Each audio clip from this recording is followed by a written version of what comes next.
कागल तालुक्यातील मुरगुड येथे स्वराज्य स्पोर्ट्स मुरगुड यांनी भव्य प्रकाशझोतातील टेनिस बॉल क्रिकेट स्पर्धेचं आयोजन केलं होतं। 31 मार्चपासून सुरू झालेल्या या स्पर्धेच्या अंतिम सामन्यात राणा प्रताप मुरगुड संघानं जेतेपद पटकावलं।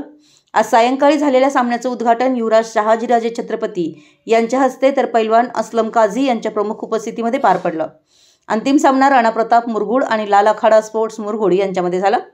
प्रथम फलंदाजी करताना राणा प्रताप मुरगुड यांनी निर्धारित 7 षटकात 87 धावांचा डोंगर उभा केला।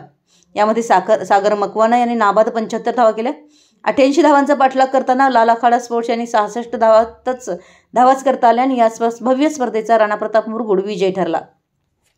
विजयानंतर संघमालक विनायक मुसळे यांना राणा प्रताप समर्थकांनी खांद्यावर उचलून घेत जल्लोष साजरा केला।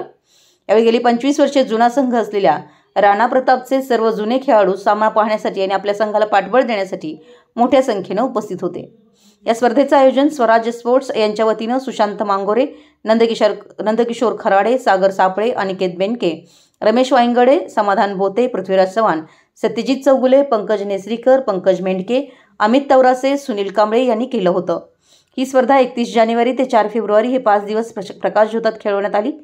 स्पर्धेसाठी प्रमुख पाहुणे म्हणून वीरेंद्र मंडलिक, हसन मुश्रीफ, संजय बाबा घाटगे, खासदार राजू शेट्टी, राष्ट्रवादी जिल्हाध्यक्ष बाबासाहेब सुर्ले, मुरगुडचे माजी नगराध्यक्ष आणि बिद्री संचालक रणजित सिंग पाटील, रंगराव पाटील, शहाजीराजे छत्रपती, पैलवान असलम काझी यांच्यासह जिल्ह्यातील प्रमुख राजकीय नेत्यांनी आणि पदाधिकारी यांनी ही स्पर्धा गाजवली।